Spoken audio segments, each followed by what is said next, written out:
आपने बहुत अच्छा डिसीजन लिया है कि आपने डायरेक्ट सेलिंग को ज्वाइन किया, और दूसरा आपने अपने विवेक से काम किया। आपने अपने बुद्धि का परिचय दिया कि आपने हिंदुस्तान की सबसे शानदार ब्रांड वेस्टेज का चुनाव किया। आज इसमें कोई डाउट नहीं है, कोई भी लोग जो वेस्टेज कर रहे हैं उनको पता है, जो लोग वेस्टेज कर रहे हैं उनको तो पता ही है कि वेस्टेज सबसे अच्छा ब्रांड है। जो लोग वेस्टेज नहीं कर रहे हैं उनको भी पता है कि वेस्टेज सबसे अच्छा ब्रांड है ना। तो आप प्रिविलेज हैं, आप लकी हैं कि आप हिंदुस्तान की सबसे खूबसूरत, सबसे सिस्टम से के साथ चलने वाली कंपनी, जिसमें आपके रोज़मर्रा के सारे प्रोडक्ट्स हैं, वो प्रोडक्ट जो यूज़फुल हैं, वो प्रोडक्ट जो रिजल्ट ओरिएंटेड हैं, वो प्रोडक्ट जिनकी नीड या डिमांड ऑलरेडी मार्केट में क्रिएटेड है। आपको अलग से कुछ करने की ज़रूरत नहीं, आपको सिर्फ कस्टमर तक जाने की मेहनत करनी है, और कस्टमर वो सामान ऑलरेडी बाजार से खरीद ही रहा है ना। तो ये बहुत इंपॉर्टेंट कॉम्बिनेशन है।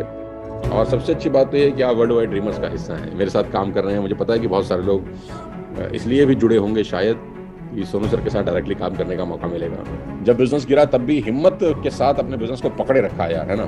जब बिजनेस गिरा तो उन्होंने दाएं बाएं नहीं झांका, उन्होंने अपने गिरेबान में झांका। बहुत बड़ी बात मैं आपको बोल रहा हूँ कि जब बिजनेस गिरे तो दाएं बाएं ना झांकें, अपने गिरेबान में झांकें। नेटवर्क मार्केटिंग में गुजारे पिछले 22 साल मुझे ये बताते हैं कि बिजनेस गिरने के बाद लोग अपने गिरेबान में झांकने की बजाय दाएं बाएं झांकना शुरू करते हैं, और यहाँ से वो बिजनेस से तो गिरते ही गिरते हैं, अपने कैरेक्टर से भी गिर जाते हैं। वो बिजनेस से तो गिरते ही गिरते हैं, लोगों की आंखों से भी उतर जाते हैं। बिजनेस गिरते हैं, बिजनेस का गिरना कोई नई बात नहीं है, लेकिन बिजनेस के गिरने में आप क्या करते हैं वो इंपॉर्टेंट है। कि आप क्या अपना आत्मचिंतन करते हैं, आप क्या अपना आत्म अवलोकन करते हैं, आप क्या अपने अंदर झांकते हैं कि मेरा बिजनेस क्यों गिरा, मैंने ऐसी क्या कमी करी, मैंने ऐसी क्या गलती करी, और मैं उसको अब ना दोहराऊं। ये सिंपल सा बिजनेस का फंडामेंटल है, इसमें कोई रॉकेट साइंस नहीं है। तो मैं उन लोगों को मुबारकबाद देना चाहता हूं जिनका बिजनेस 2-3 महीने पहले गिरा था। उन्होंने अपने अंदर झांका, अपने गिरेबान में झांका, और फिर नए सिरे से प्लानिंग करी, नई टीम को बनाया, पुरानी टीम को एकजुट किया, नए तरीके से हैंड होल्डिंग करी लोगों की, और शानदार परफॉर्मेंस आज सबके सामने है। और कभी कभी मैंने अपने 22 साल के एक्सपीरियंस में ये देखा है कि most intelligent people compromise on the process, the most intelligent people compromise on the system. बहुत सबसे जो इंटेलिजेंट लोग होते हैं ना, वो अपने सिस्टम पे कॉम्प्रोमाइज कर जाते हैं, बहुत कॉम्प्रोमाइज कर जाते हैं। उनको क्योंकि लगता है कि हम तो बहुत इंटेलिजेंट हैं यार, हमें सिस्टम प्रोसेस की क्या जरूरत है, हमारा जैसा मन करेगा ना हम वैसा करेंगे। और जो एवरेज इंसान होता है ना, उसको पता होता है कि यार मैं टैलेंटेड तो उतना हूं नहीं, तो आखिर में मुझे प्रोसेस फॉलो करना ही पड़ेगा, मुझे प्लान दिखाना ही पड़ेगा जाकर।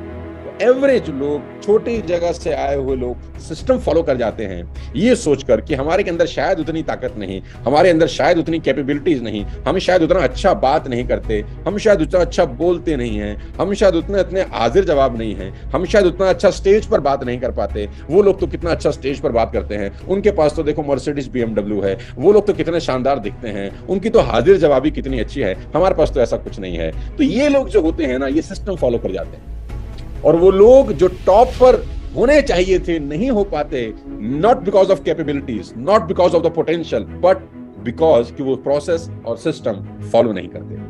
टैलेंटेड लोग सिस्टम फॉलो नहीं करते, और एवरेज लोग सिस्टम फॉलो करके उनको पीछे छोड़ के चले जाते हैं। मेरे दोस्त, इस बात को ध्यान रखना, people who are on top, I repeat, people who are on top because of a reason.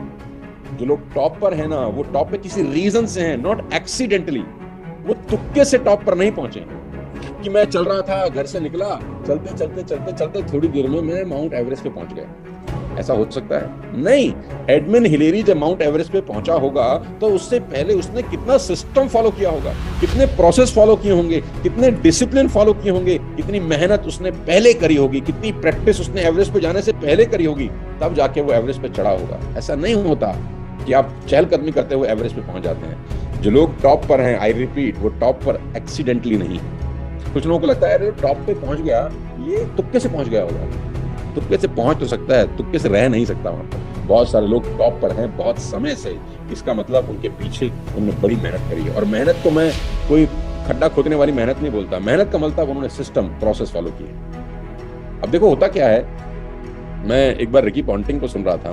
Ricky Ponting, आपको पता है कि ऑस्ट्रेलिया के बहुत अच्छे महान कप्तान हुए जिन्होंने अपनी कप्तानी में 2 वर्ल्ड कप जिताए ऑस्ट्रेलिया को। He is the only captain in the history जिन्होंने 2 वर्ल्ड कप जिताए, 2 वर्ल्ड कप। उन्होंने कहा कि अगर आप मैदान में क्रिकेट खेल रहे हैं ना, आप ध्यान से सुनिएगा, उन्होंने कहा अगर आप मैदान में क्रिकेट खेल रहे हैं और आपको रन आउट करना है किसी को, गेंदबाज ने गेंदबाजी करी, बल्लेबाज ने रन लेने की कोशिश करी और गेंद किसी फील्डर के हाथ में है और उसने स्टंप पर थ्रो करके उसको रन आउट करना है। स्टंप पर थ्रो लगेगी कब?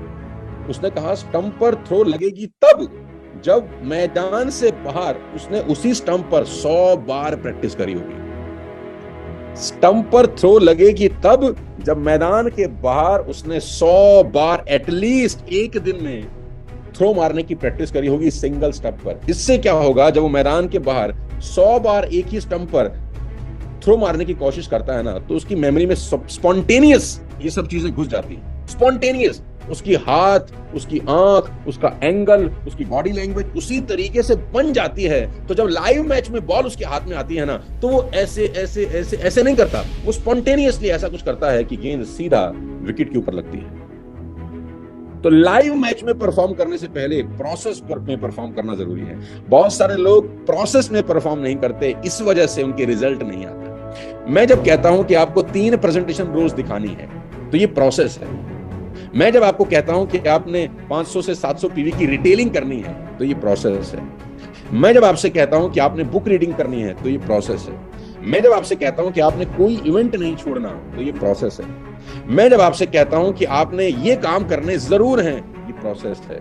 अगर आप प्रोसेस फॉलो नहीं करते ना, तो रिजल्ट नहीं आता। और बहुत सारे लोग रिजल्ट की उम्मीद करते हैं, लेकिन वो प्रोसेस फॉलो नहीं करते। दोस्तों, इस 20, 22, 23 साल के अपने एक्सपीरियंस में मैंने इस बात को नोट किया है कि अगर आप एवरेज भी हैं ना, एवरेज का मतलब आपको लगता है कि मेरे में ज्यादा टैलेंट नहीं है यार, आपको लगता है यार मेरे में क्वालिटी भी नहीं है यार, मेरे में तो पोटेंशियल भी नहीं है, अंग्रेजी भी नहीं आती, मैं दिखता भी ठीक नहीं हूँ यार, बहुत एवरेज परिवार का आदमी हूँ, 40-50 पीवी से ज्वाइन कर लिया हूँ, पता नहीं मैं कामयाब होऊंगा कि नहीं होऊंगा। मन में आता होगा बहुत लोगों का। जब मैं छोटा था, मिडिल क्लास फैमिली को बिलोंग करता था, तो मेरे मन में भी आता था। मैं आपको बता दूं, आप 200% कामयाब हो सकते हैं, बशर्ते आप सिस्टम प्रोसेस फॉलो करें। और सिस्टम प्रोसेस फॉलो करने के लिए इंटेलिजेंट होने की जरूरत नहीं है। सिस्टम प्रोसेस फॉलो करने के लिए अंग्रेजी आने की जरूरत नहीं है। सिस्टम प्रोसेस फॉलो करने के लिए आपको मुंबई में पैदा होने की जरूरत नहीं है, आप बिहार के किसी गांव में भी पैदा हो सकते हैं। सिस्टम प्रोसेस फॉलो करने के लिए आपको डिसिप्लिन की जरूरत है, उसके अलावा किस चीज की जरूरत नहीं है। डिसिप्लिन में क्या आप 3 प्रेजेंटेशन दिखा रहे हैं रोज, जुड़े ना जुड़े वो छोड़ दो, ये वो प्रैक्टिस है जो आप मैदान के बाहर कर रहे हैं। क्या आप 3 प्रेजेंटेशन रोज दिखा रहे हैं? क्या आप 400-500 पीवी का प्रोडक्ट खुद खरीद के रिटेल करने जा रहे हैं बाजार के अंदर? क्या आप हर मीटिंग को अटेंड करते हैं? क्या आप हर प्रोग्राम को अटेंड करते हैं? प्रोग्राम को अटेंड करने के लिए आप मुंबई में पैदा हुए हो या बिहार के किसी गांव में पैदा हुए, उससे क्या फर्क पड़ता है? 3 मीटिंग दिखाने के लिए आप कहीं भी पैदा हुए हो, क्या फर्क पड़ता है? एक सिस्टम है। इंटेलिजेंट लोग सिस्टम फॉलो नहीं करते, क्योंकि इंटेलिजेंट लोगों को लगता है कि मैं तो बिना सिस्टम के भी कामयाब हो जाऊं। बड़े बड़े मिट्टी में मिल गए मेरे दोस्त, 22 साल हो गए यार। सिस्टम फॉलो अगर आप करते हैं ना, कि आपने एक नियम बना लिया कि भाई मैं हमेशा इस सिस्टम को फॉलो करूंगा, कि 2 तारीख आते आते मैं सबसे अपना पहले कंसिस्टेंसी का ऑर्डर डालूंगा। आपको ये चीज समझ में आ गई, तब भी आप पैसा नहीं बनाते कि भैया मैं समझ चुका हूं सर, अभी सारी बात मुझे समझ में आ गई है, आप फिर भी पैसा नहीं बनाते। ये ठीक ऐसा ही है कि आपने जिम की मेंबरशिप ली, ध्यान से सुनिए, आपने जिम की मेंबरशिप ली, अपना स्कूटर बाइक पार्क किया, बाइक से उतरे, सीढ़ियां चढ़ी, ऊपर गए, हाथ में एक शेकर आपके हाथ में है जिसमें प्रोटीन शेक है, वो रखा हुआ है आपने, वो साइड पे रखा, म्यूजिक चल रहा है उस जिम के अंदर, म्यूजिक सुना मस्त तरीके से, अपना एक मैट लेके गए हो आप, जो एक्सरसाइज मैट होते हैं वो बिछाया, थोड़ी देर के बाद लपेट लिया, सीढ़ियां नीचे उतरे, स्कूटर बाइक पे बैठे, घर आ गए। जिम तो गए, लेकिन जिम जाने के बाद जो करना था ना वो नहीं किया। 1000 साल तक जिम चले जाओ, उससे क्या होने वाला है? ऐसे ही लोग नेटवर्क मार्केटिंग में हैं, नेटवर्क मार्केटिंग में भी हैं, अच्छी कंपनी में भी हैं, मेरी टीम में भी हैं, मुझे सुनते भी हैं, सब करते हैं, लेकिन जो करने वाला काम है ना वो नहीं करते। करने वाला काम क्या है? इनविटिंग। करने वाला काम क्या है? रिटेलिंग। करने वाला काम क्या है? Self consumption. कि आप क्या हर महीने अपने घर में 100-150 पीवी का सामान खरीद के कंज्यूम करते हैं? ये करने, और ये 3-4 ही तो काम करने हैं यार आप। अगर ये काम आप नहीं करते, आप हिंदुस्तान की क्या दुनिया की बड़ी से बड़ी कंपनी में कामयाब नहीं हो सकते। आप में महान टैलेंट हो, आप कामयाब नहीं हो सकते।